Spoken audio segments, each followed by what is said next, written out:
வணக்கங்க. இன்னைக்கு நம்ம தனாஸ் குக்கிங் சேனலில் காலிஃப்ளவர் 65 எப்படி செய்யலான்னு பார்க்கலாங்க. நம்ம சேனலை சப்ஸ்கிரைப் பண்ணாதவங்க சப்ஸ்கிரைப் பண்ணிக்கோங்க, பக்கத்தில் இருக்கிற பெல் பட்டனையும் கிளிக் பண்ணிக்கோங்க. வாங்க வீடியோக்குள்ளே போகலாம்.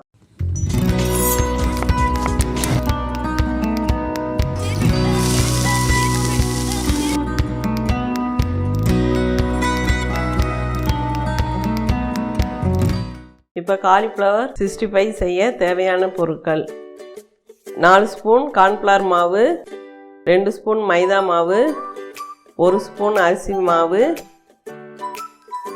இஞ்சி பூண்டு விழுது சிறிதளவு, 2 ஸ்பூன் சிக்கன் 65 பொடி எடுத்திருக்கேன், 2 ஸ்பூன் காஷ்மீரி சில்லி பொடி எடுத்திருக்கேன்,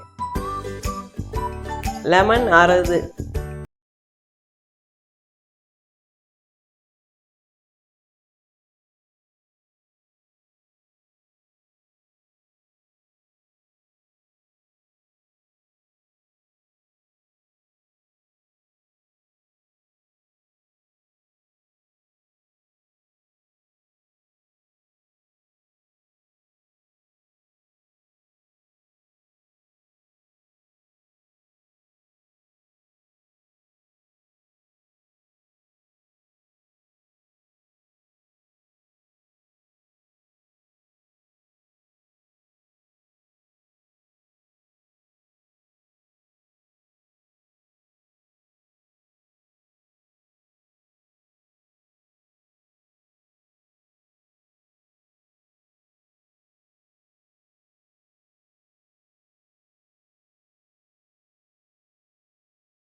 பண்ணுங்க. அதுக்கு தேவைன்னா மட்டும் லேசாக தெளிச்சுக்கலாம். நான் காலிஃப்ளவர் வேக வைக்கும் போதே கொஞ்சம் உப்பு போட்டு வேக வச்சுட்டேன், அதனால நான் இப்போ உப்பு சேர்த்துக்கல. தேவைன்னா போட்டுக்கலாம்.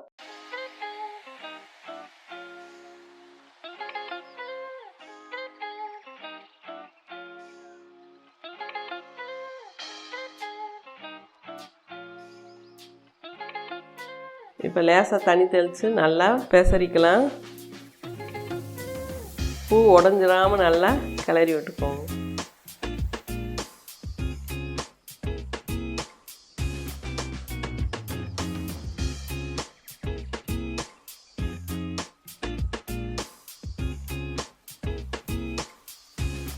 இப்போ இன்னும் கொஞ்சம் 1 ஸ்பூன் மாவு சேர்த்துக்கிறேன். அதில் கொஞ்சம் ஒட்டாமல் இருக்கிற மாதிரி இருக்குது, கொஞ்சம் மாவு சேர்த்துக்கலாம். மொத்தம் 4 ஸ்பூன் கார்ன்ஃப்ளவர் மாவு எடுத்துருக்கேன்.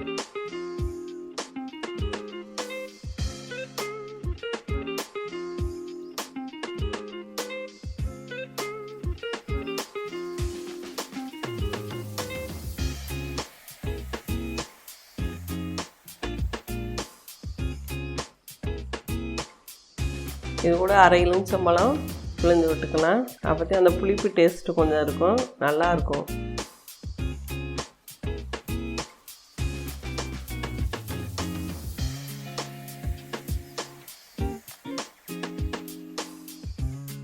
இப்போ நல்லா பெசரியாச்சு. அடுத்து எண்ணெயில் பொரிச்சு எடுக்க வேண்டியது தான். இப்போ காலிஃப்ளவரை பொரிச்சு எடுத்துக்கலாம். இப்போ ஒரு வடைச்சட்டி வச்சுருக்கேன், அதில் தேவையான அளவு எண்ணெய் ஊற்றிக்கலாம்.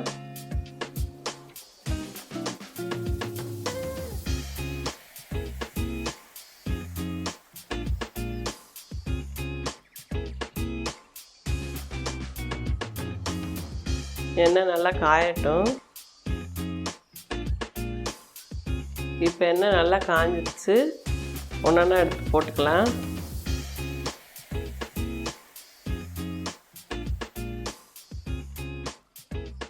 இப்போ ஒன்று எடுத்து போட்டு டெஸ்ட் பண்ணி பார்த்துக்கலாம். மாவு வந்து உதிராமல் வரணும். பாருங்கள், மாவு உதிரவே இல்லை, நல்லா அதில் ஒன்று சேர்ந்துருச்சு. இது மாதிரி எல்லாத்தையும் பொரிச்சு எடுத்துக்கலாம். உங்களுக்கு லேசாக மாவு உதிர மாதிரி இருந்துச்சுன்னா இன்னும் கொஞ்சம் மாவு போட்டுக்கலாம். லேசாக தண்ணியாக இருந்தால் தான் அந்த மாவு உதிரும். கரெக்டான பக்குவமாக இருந்தால் அப்படியே ஒன்றோட ஒன்று ஒட்டாமல் நல்லா வரும்.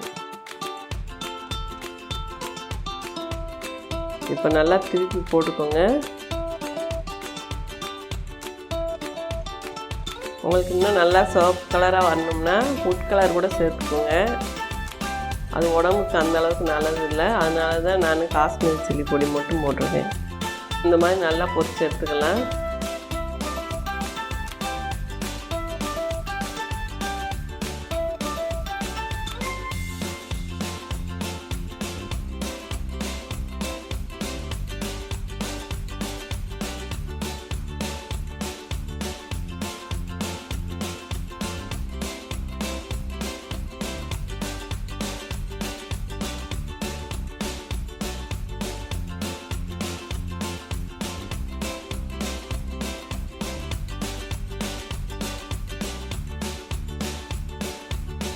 இப்போ காலிஃப்ளவர் 65 ரெடி ஆயிடுச்சு.